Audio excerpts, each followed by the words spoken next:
할렐루야. 오늘도 주 안에서 사랑하는 우리 성도님들, 주일 이후로 3일 동안 하나님께서 능력 주심으로 또 우리의 삶을 안전하게 보호해 주시고 우리를 지키심으로 여기까지 이른 줄로 믿습니다. 늘 여호와의 이레의 하나님, 또 우리와 늘 동행해 주시는 그 하나님의 은혜를 믿고 매 순간순간 여러분 모든 상황을 능히 이기며 극복하는 귀한 은혜가 여러분의 있기를 주 이름으로 축복합니다. 오늘은 2022년 5월 25일 수요일 저녁 시간입니다. 따라서 수요 예배와 더불어 주삼 교제를 통한 말씀 묵상의 시간을 함께 하도록 하겠습니다. 오늘도 우리 함께 마음을 집중해서 하나님을 예배하면 좋겠습니다. 먼저 우리 찬송 93장 예수는 나의 힘이요 내 생명 되시니 구주에서 떠나 살면 죄 중에 빠지리. 우리 함께 찬양을 드리면서 예배의 자리로 함께 나아가도록 하겠습니다.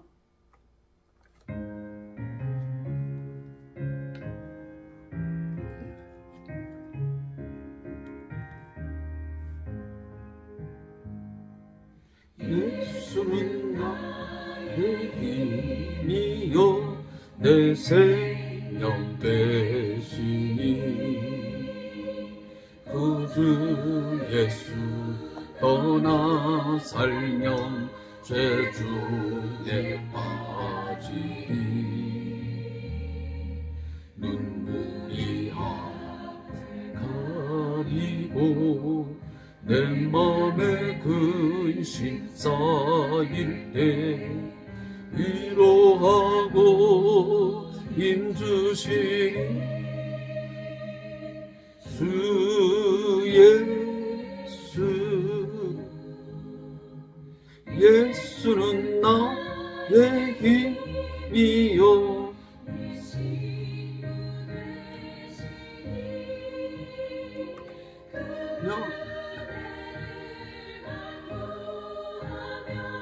풍성히 받으리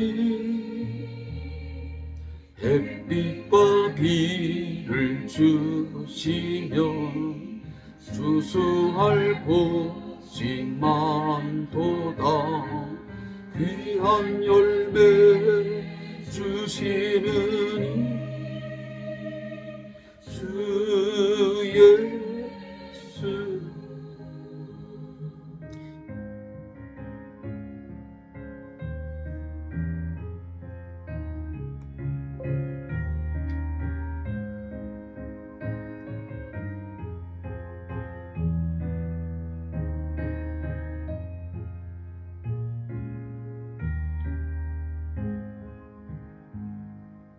예수는 나의 힘이요 내 기쁨 되시니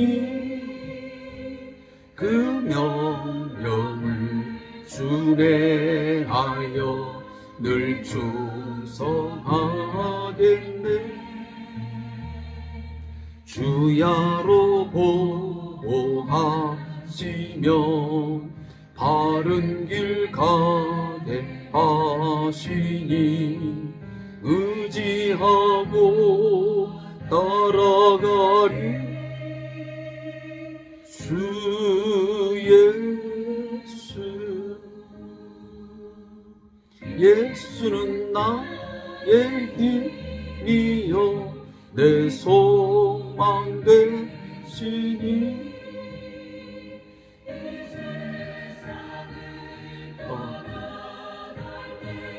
권세 얻으리 한없는 복을 주시고 영원한 기쁨 주시니 나의 생명 나의 기쁨 주 예수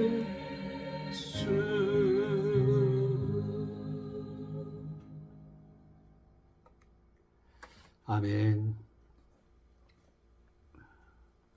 우리가 찬송의 가사를 통해서 이 시간 함께 신앙으로 고백하기를 원합니다. 예수님만이 나의 힘이시요. 예수님만이 나의 내 생명이시요. 예수님만이 나의 친구시요. 예수님만이 내 진정한 기쁨이시요. 예수님만이 내 삶의 영원한 산 소망이시요. 참 소망이십니다. 라고 하는 이 고백이 저와 여러분의 심령 가운데 깊이 있는 고백이 되어지기를 소원합니다. 제가 오늘부터 이 찬송을 좀 작은 소리로 했습니다. 그 이유는 뭐냐면 저도 이제 주삼 교재에 유튜브 동영상을 올려놓고 나면 저도 거의 빼놓지 않고 한 번씩 제가 이 내용을 다시 한번 반복을 합니다. 근데 반복을 하는 가운데 제가 요즘에 느낀 게 뭐냐면 제 목소리를 좀 크게 내는 것보다는 이 반주기에 있는 소리를 좀 들으면서 찬송의 가사를 서로 함께 읊조리면서 하면 좋겠다 하는 생각이 들어서 제가 일부러 제가 가사 하나하나를 저도 그냥 마음에 새기면서 이 찬송의 소리를 들으면서 함께 했습니다. 그 점 여러분들이 다시 한번 주지해 주시고 그렇게 진행을 하도록 도와주시면 고맙겠습니다.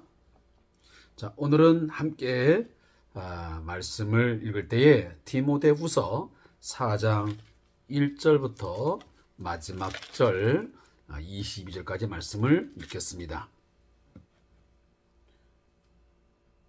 디모데후서 4장 1절부터 마지막 22절까지 말씀을 함께 읽고 이 말씀에 대한 교훈을 함께 받겠습니다.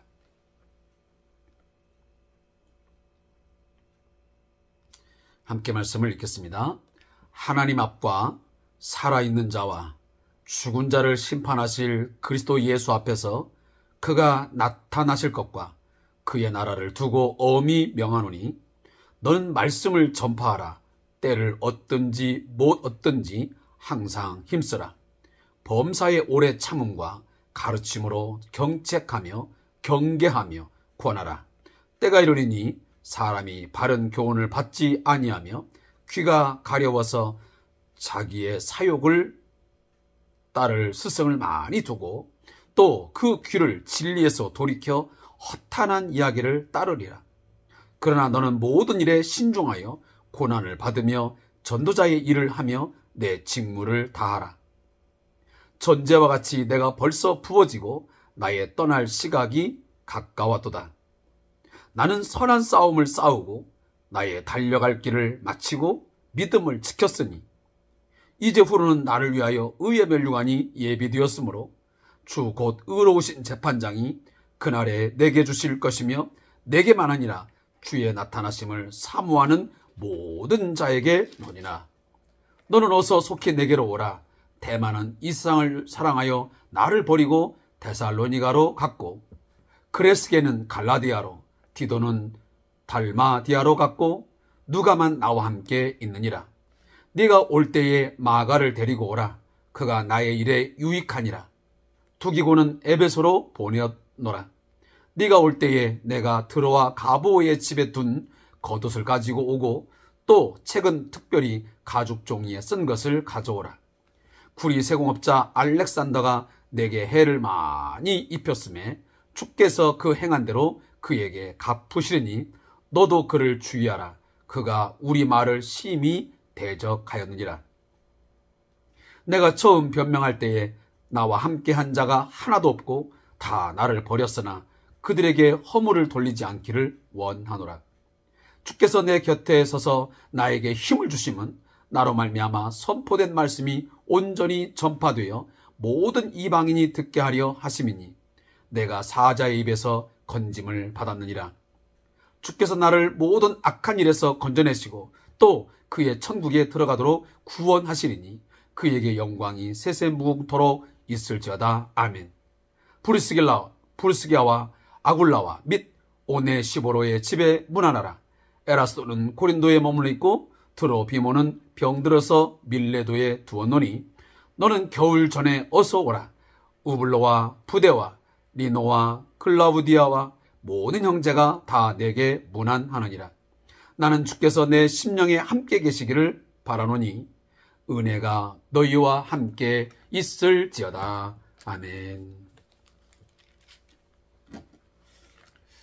오늘 함께 읽은 본문을 가지고 우리 함께 하나님이 주시는 은혜를 나누도록 하겠습니다.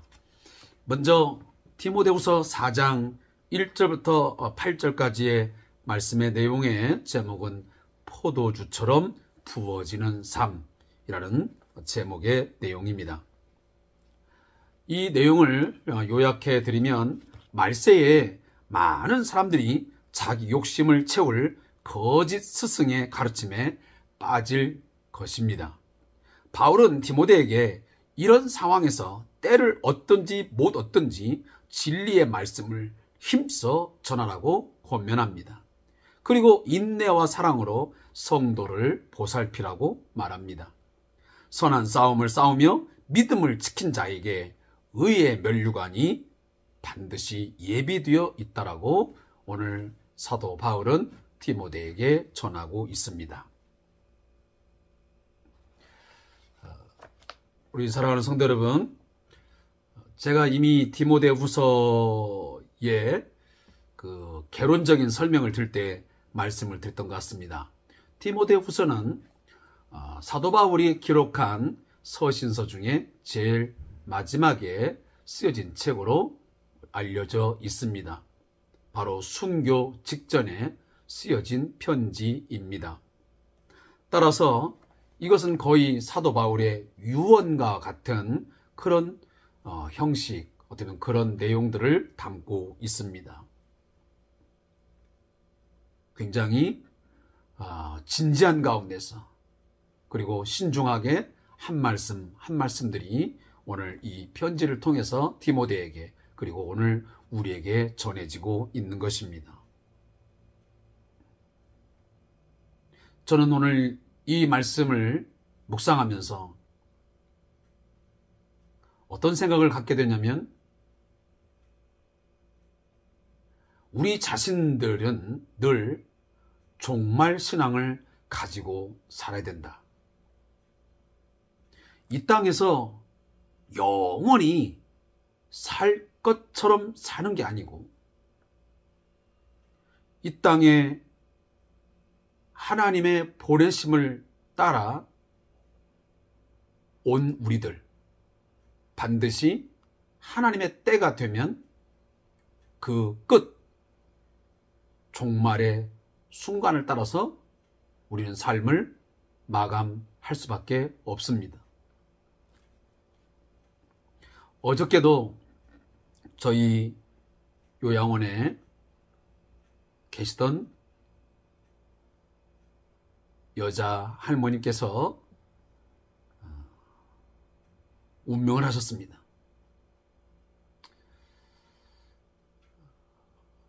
이제 상조회에서 와서 그분에 대한 예의를 갖추고 하는 과정들을 제가 다 지켜봤습니다. 그리고 또 보조를 했습니다.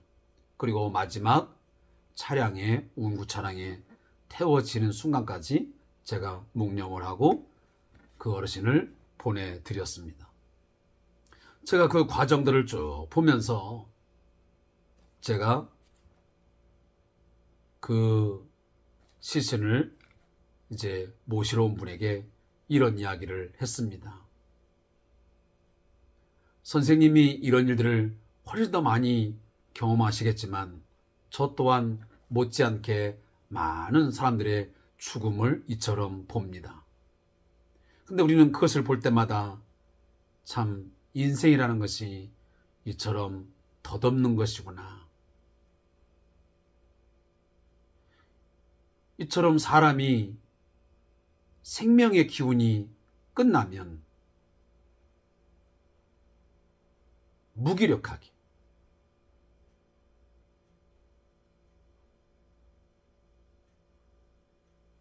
이런 모습으로 삶을 마감하는 것인데 왜 인간들은 천년 만년 살 것처럼 그렇게 욕심을 부리고 서로 갈등하고 상처를 입히면서 살아가는 것일까? 좀 더 편안하고 좀 더 선한 삶을 살 수는 없는 것일까? 이런저런 이야기를 제가 나누었습니다. 오늘 본문 1절에서 말씀합니다. 하나님 앞과 살아있는 자와 죽은 자를 심판하실 그리스도 예수 앞에서 그가 나타나실 것과 그의 나라를 두고 엄히 명하노니. 사도 바울은 철저하게 종말 신앙을 갖고 있습니다. 주님 앞에서 우리는 반드시 심판받을 날이 있고, 결국 그가 심판주로 다시 오셔서 살아있는 자, 죽은 자를 심판할 뿐만 아니고 결국은 그의 나라가 영광 중에 온전하게 임할 겁니다. 우리는 그날에 우리는 어떠한 심판을 받게 되겠습니까? 성경은 분명히 말합니다. 너희의 행한 대로 내가 갚으리라. 선을 행한 자에게는 선을 행한 대로, 악을 행한 자에게는 악을 행한 대로. 영광의 부활, 심판의 부활, 반드시 우리에게 있음을 여러 곳에서 말씀하고 있습니다. 그러나 현실적으로 우리의 삶을 보면 그런 종말 의식을 갖고 살아가는 것처럼 보이지 않습니다. 예수님의 재림을 믿지 않는 자처럼 살아있는 자와 죽은 자를 심판하실 그리스도 예수가 반드시 다시 오신다는 그 사실을 전혀 모르는 사람처럼 우리는 생각하고 행동할 때가 참 많다는 생각이 듭니다. 사랑하는 성도 여러분, 다시 한번 오늘 말씀을 묵상하면서 많은 본문들을 우리가 나누는 것보다는 이런 부분에 우리가 집중적으로 함께 말씀을 붙들고 생각을 나누고 또 고민하고 또 신앙의 아름다운 다짐을 결단하는 시간이 된다면 훨씬 더 이 말씀 묵상의 시간이 더 뜻깊은 시간이 되리라고 믿습니다. 저도 또 이 주3 교제를 통한 말씀 묵상에 임하는 우리 모든 성도님들, 또 오늘 수요예배에 함께 하시는 성도님들, 오늘 이 4장 1절 말씀 꼭 마음에 새기고 매일매일 삶의 순간순간을 살아갈 수 있기를 다시 한번 주의 이름으로 부탁을 드립니다. 권면합니다.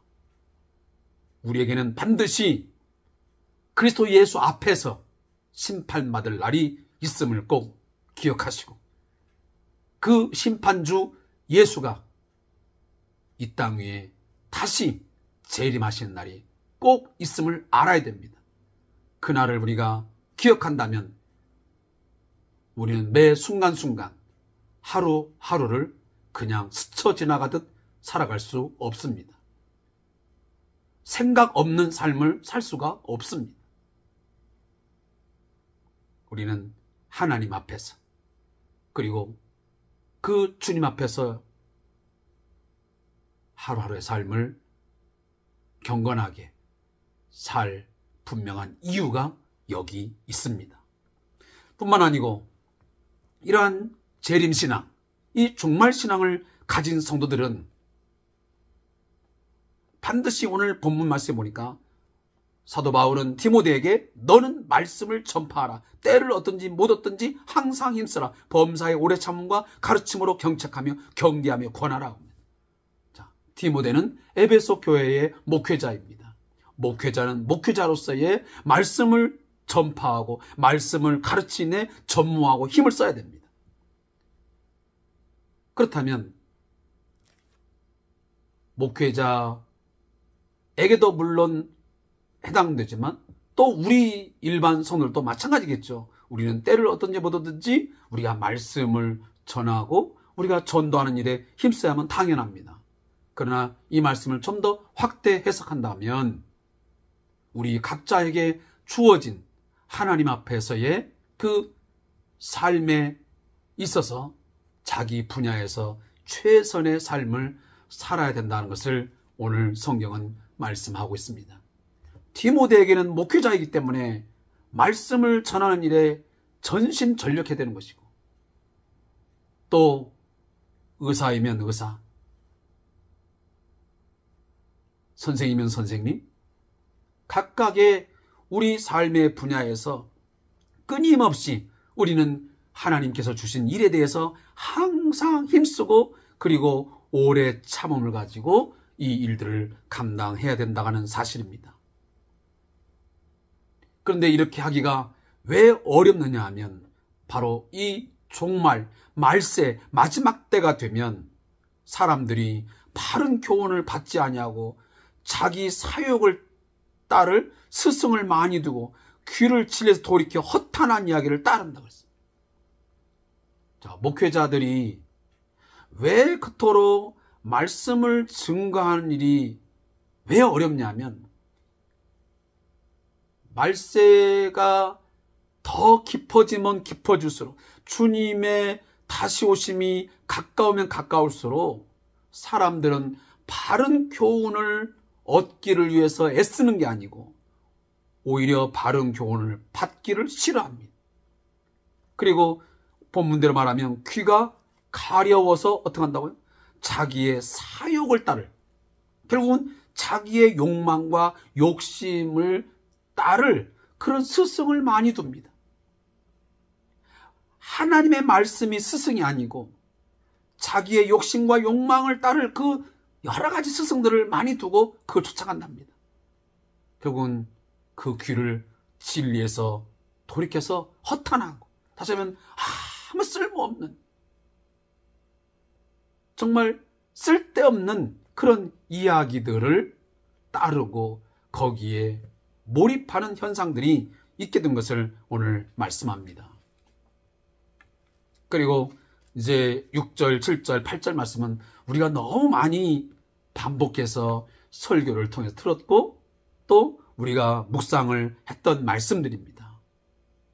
이 말씀은 사도 바울이 이제 마지막 자기의 목회의 끝, 인생의 마지막 종착지에서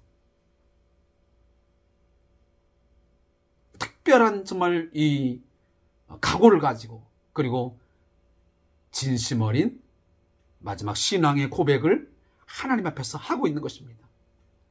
저는 이 말씀을 읽으면서 무슨 생각이 들었냐면, 나도 만약 죽음의 시간을 안다면, 나의 어떤 삶의 마지막 순간이 얼마 남지 않았다고 하는 것을 예측하는 그 순간에 이러한 내용들을 내가 과연 남길 수 있을까? 전제와 같이 내가 벌써 부어지고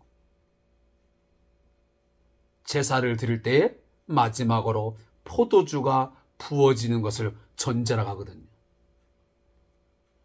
이제 자신이 하나님 앞에 이제 산 제사, 마지막 제물로 하나님께 바쳐짐을 이제 오늘 이 사도 바울이 인지를 하고 있습니다. 그러면서 떠날 시각이 이제 가까웠도다. 근데 나는 뭐였다? 선한 싸움을 싸웠다. 그리고 나의 달려갈 길을 마쳤다. 내가 그리고 믿음을 지켰다. 따라서 내게는 분명히 하나님께서 예비해 두신 의의 면류관이 내게는 예비되어 있다. 의로우신 재판장이 나타날 때에 반드시 그 주님은 내게도 주시고 나와 같은 삶을 살아간 모든 성도들, 주의 나타나심을 사모하는 모든 자에게도 반드시 의의 멸류관을 주실 거다라는 그런 확신을 분명하게 그는 가졌습니다. 저뿐만 아니고 사랑하는 성도님들, 이런 고백이 우리 모두에게 있기를 소원합니다.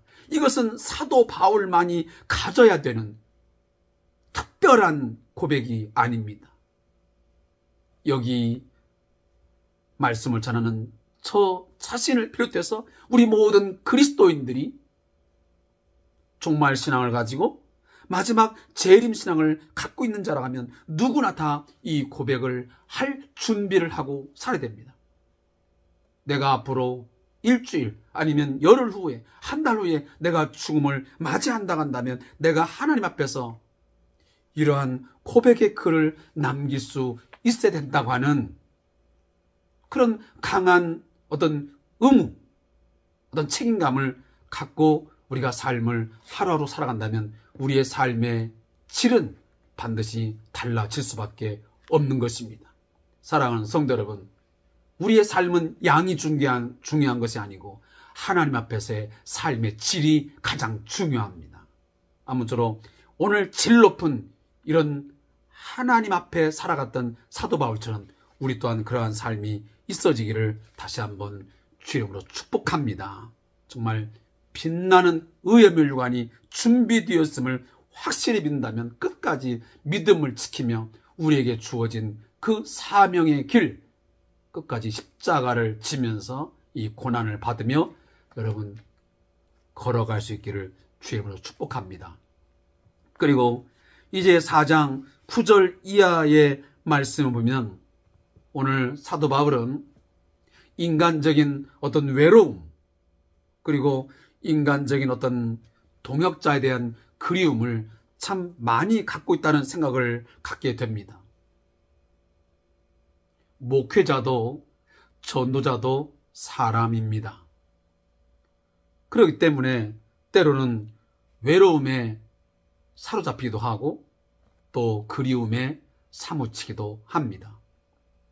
그 외로움과 그리고 그리움은 다른 것이 아니라 그동안 오늘 사도 바울을 보면 자기 자신과 함께 동역을 했던 그런 동역자들에 대한 그런 그리움과 또 하나는 자신의 복음 사역에 함께 했던 자들이 배신하고 결국 이 세상을 사랑하여 다 떠나가 버린 그런 속에서의 외로움을 의미하고 있습니다. 다시 말하면 영적인 외로움에 오늘 사로잡혀 있는 것입니다. 바로 그 내용들을 9절, 10절, 11절, 12, 13, 14, 15절의 말씀에 쭉 담고 있습니다. 사랑하는 성도 여러분, 우리에게도 삶을 살아가다 보면 나와 함께 했던 좋은 동역자, 동행자가 있습니다. 그러나 그 동행자, 동역자가 물론 끝까지 함께 할 수도 있겠지만 그리하지 못하고 중간에 어떤 이유든지 간에 떠나가는 사람도 있을 것입니다.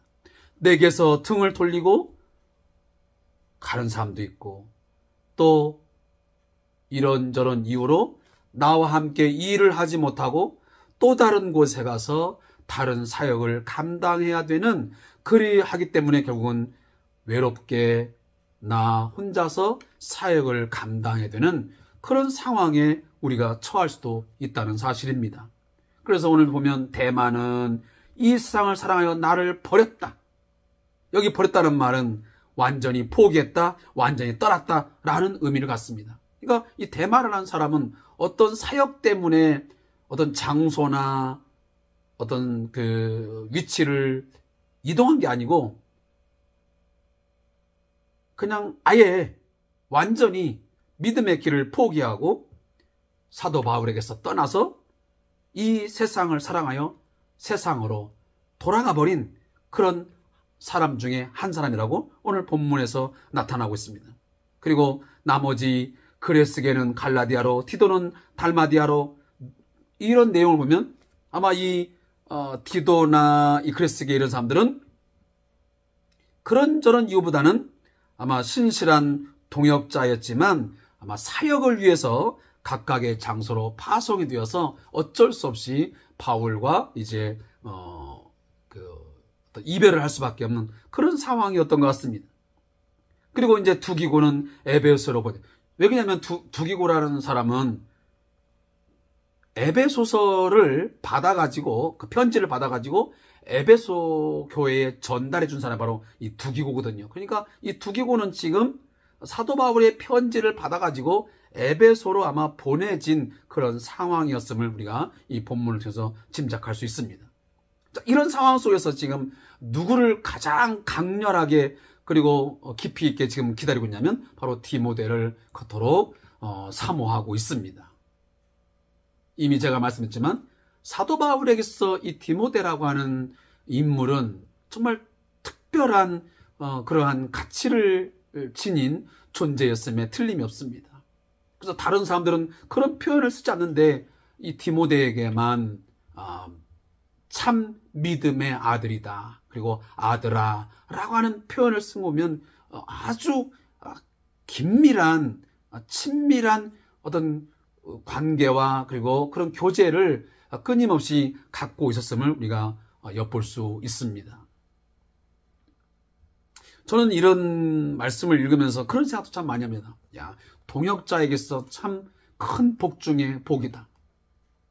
저도 이제 목회를 해 오고 있지만 저에게도 많은 이제 목회자로서의 교제를 하는 분도 있지만 때로는 저희 교회 공동체를 이끌어가면서 저와 함께 하고 있는 권사님들, 집사님들, 또 성도들이 있습니다. 그런 사람들 가운데 이 디모데처럼 정말 믿음의 딸로, 믿음의 아들로 그렇게 정말 서로가 서로를 인정하고 정말 끈끈한 어떤 교제를 나누면서 이처럼 정말 큰 외로움과 어떤 영적인 큰 어떤 괴로움의 갈등의 상황이 있을 때에 서로를 그리워하고 보고 싶어하고 빨리 내게로 와서 나와 뭔가를 이야기 나누고 내 필요를 좀 채워달라, 그런 관계를 맺을 수 있는 사람이 있다고 하는 것이 얼마나 소중한가. 참 그런 사람들이 많았으면 좋겠다, 이런 생각을 갖습니다. 우리 가끔 그런 생각도 하지 않습니까? 인생을 살다가 친구나 아니면 선배든 후배든 나의 가장 깊은 고민, 내가 정말 최고의 삶의 나락에 떨어지거나 코너에 몰렸을 때 나와 그 어떤 감정들을, 내 생각을 공유할 수 있는, 그리고 공감할 수 있고 함께 나눌 수 있는 친구 한두 명만 있다면 그 사람은 성공했다는 말 우리 가끔 하지 않습니까? 우리 믿음의 사역에서도 마찬가지인 것 같습니다. 여러분, 저에게도 그러한 동역자의 복이 있기를 원하고 우리 사랑하는 성도들도 교회 공동체에서 함께 교제하면서 이러한 동역자, 믿음의 어떤 그 교제를 함께 할 수 있는 좋은 그 파트너십이 있어지기를 주의 이름으로 축복합니다. 그리고 이제 마지막으로는 제가 금방도 어떤 영적인 그런 코너에 몰리고 정말 힘들었을 때에 그 외로움과 어떤 고통을 함께 나눌 수 있는 어떤 보고 싶은 사람, 함께 할 수 있는 사람, 공감하고 함께 기도할 수 있는 사람, 뭔가 도움을 주고 도움을 받을 수 있는 사람이 물론 중요한데, 또 하나 오늘 16절에 보면 내가 처음 변명할 때 나와 함께한 자가 하나도 없고 다 나를 버렸으나 그들에게 허물을 돌리지 않기를 원하노라. 주께서 내 곁에 서서 나에게 힘을 주시면 나로 말미암아 선포된 말씀이 온전히 전파되어 모든 이방인이 듣게 하려 하심이니 내가 사자의 입에서 건짐을 받았느니라. 자, 이 말씀을 보면서 무슨 생각이 드냐면, 물론 좋은 동역자가 있고 사역자가 있고 함께 나눌 수 있는 사람이 있습니다. 그러나 또 어떤 경우에는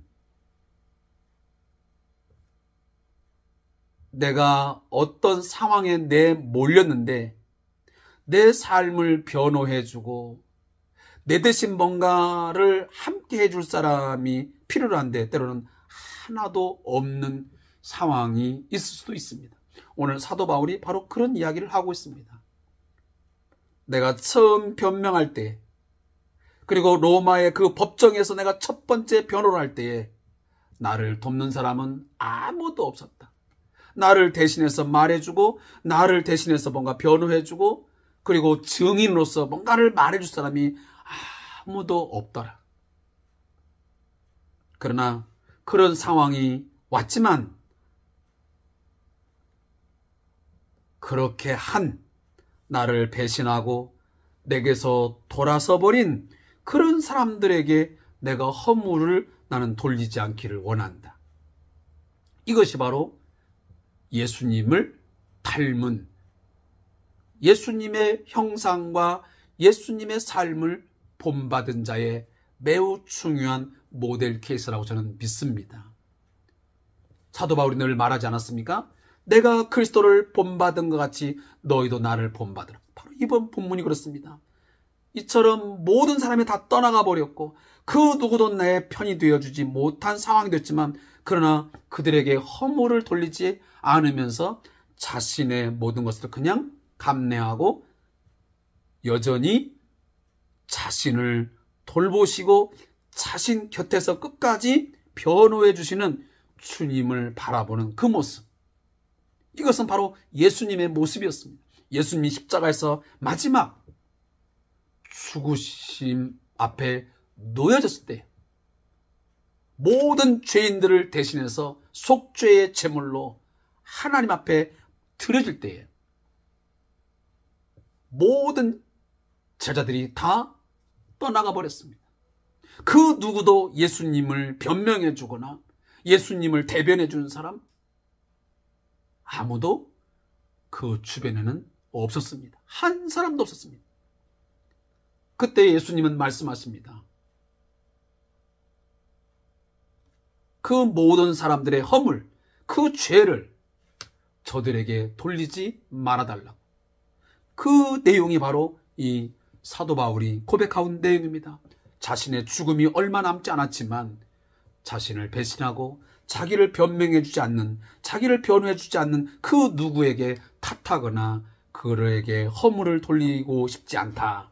그리고 나는 사람을 탓하거나 사람 바라보지 않고 나는 온전히 지금도 사람은 다 떠나갔지만 그러나 여전히 내 곁에 서서 내게 힘을 주시고 나를 변호해 주시고 나와 함께 해주시는 나는 주님을 믿는다.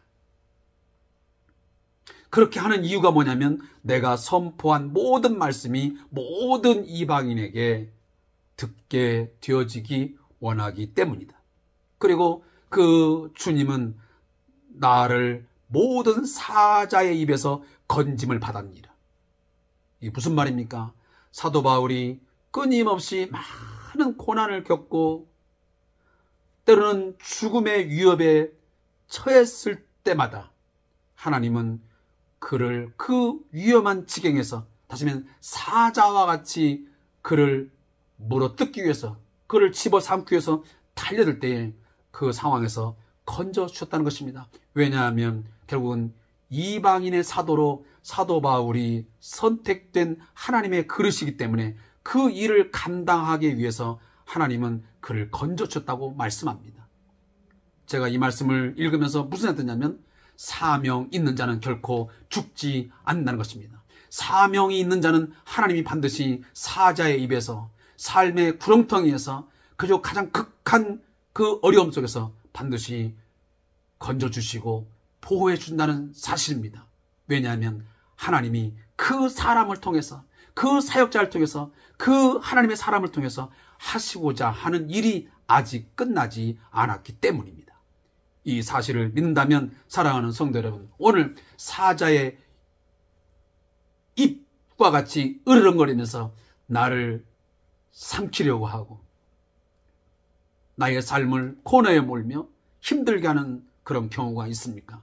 결코 좌절하거나 시리에 빠지지 말고 두려워하지 말고 이 모든 사자의 입에서 주께서 나에게 사명 주시고 나에게 힘을 주시는 그 주께서 나를 건져주심을 끝까지 믿을 수 있기를 바랍니다. 18절 보니까 주께서 나를 모든 악한 일에서 건져내시고 그의 천국에 들어가도록 구원하시니 그랬습니다. 여러분, 이 말씀은 사도 바울에게도 해당되는 것이고 오늘 예수 그리스도를 생명의 주로 나의 삶의 주로 믿는 자에게는 동일하게 적용되는 말씀인 줄로 믿습니다. 우리를 모든 악한 일에서 건져내 주실 것입니다.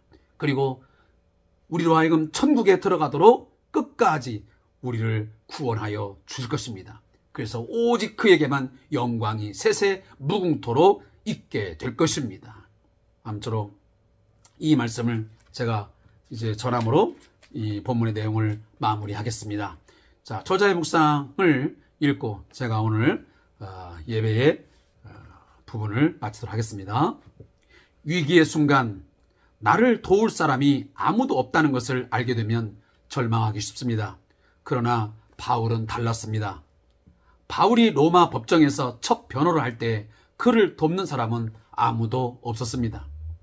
기독교에 대한 로마의 압박 수위가, 핍박 수위가 높아지고 있었고 이런 상황에서 바울의 변호를 돕는다면 그리스도인이 이미 드러나 더 큰 위험에 처할 수 있었기 때문입니다. 놀랍게도 바울은 자신을 돕지 못한 사람들을 탓하지도 않고 원망하지도 않습니다. 오히려 이해합니다.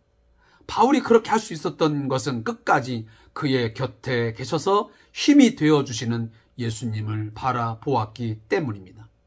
제가 이 말씀에 덧붙인다면 혹 죽는다 할지라도 그에게는 의의 멸관이 주께로부터 예비되었음을 믿었기 때문에 그리할 수 있었던 것입니다. 사람들이 나를 돕지 않고 오히려 떠날 때에도 주님은 우리 곁에 계십니다.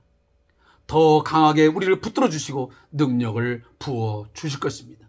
사랑하는 성도 여러분, 오늘 저자의 묵상에는 없지만 제가 말씀을 드린다면 사람은 떠나가지만 주님은 결코 나를 버리지도 않고 떠나지도 아니함을 믿기를 바랍니다. 사람이 떠나가면 떠나갈수록 주님은 더 가까이 다가오심을 믿으시기 바랍니다. 여러분이 믿음 때문에 신앙 지키는 것 때문에 사람들이 나를 버리고 떠나갑니까? 그것 때문에 여러분 괴로워하거나 힘들어하지 말고 그런 때일수록 하나님께서는 주께서는 내 삶의 자리에 한 걸음 한 걸음 더 깊이 내게 걸음을 옮기시고 있음을 믿으시기 바랍니다. 바울과 함께 하시고 그를 붙들어 주신 예수님이 바로 우리의 주님이십니다. 주님을 바라보며 연약한 사람들을 이해하고 오히려 격려할 때 내 안에 계신 예수님이 드러나고 그분의 능력이 나타날 것입니다. 오늘 하루 사람도 상황도 아닌 주님, 오늘 하루 사람도 상황도 아닌 주님만 바라볼 때 그분이 넉넉히 이길 수 있는 은혜를 부어 주실 것입니다. 무릎 기도입니다. 하나님, 돕는 사람이 없다고 외로워하거나 좌절하지 않게 하시고 내 곁에 서서 나를 붙잡아 주시는 예수님을 의지하며 오늘 하루 그리고 매일매일 승리하는 삶을 살게 하소서. 아멘. 아무쪼록 우리 사랑하는 성도 여러분, 오늘 사도 바울의 그 감옥에 갇힌, 그리고 이제 언제 사형 온도가 내려지고 어떻게 자신의 삶이 이제 죽음에 이르게 될지 모르는 그 위기와 그리고 두려움 상황에서 이런 내용을 썼다는 것을, 그리고 이러한 고백을 오늘 하나님 앞에서 하면서 편지 썼음을 우리가 기억하면서 우리도 다시 한번 우리의 삶을 새롭게 재정비하고 또 깊이 있게 뭔가 묵상하는 이 밤이 되어지기를 간절히 소망합니다. 그래야 할 때 오늘보다는 내일이 하나님 앞에서 우리의 삶의 질이 훨씬 더 퀄리티가 높게 그렇게 나아지라고 믿습니다. 오늘도 함께 주삼 교제를 통해서 말씀 묵상해 주시고 또 수요 예배에 함께 해주셔서 감사합니다. 매일매일 여러분의 사역자와 그리고 교회 공동체를 위해서 끝까지 함께 기도해 주시기를 다시 한번 당부해 말씀드립니다. 이 코로나19의 상황이 한국교회를, 우리 교회를 어렵게 하거나 약화시키는 게 아니라 오히려 이 고난이, 이 위험이 교회 공동체를 더 강하게 만들고 하나님 앞에 더 가까이 가게 하는 그러한 기회가 될 수 있도록 함께 기도하시는 우리 모든 성도 되시기를 주의 이름으로 권면하고 축복합니다. 감사합니다.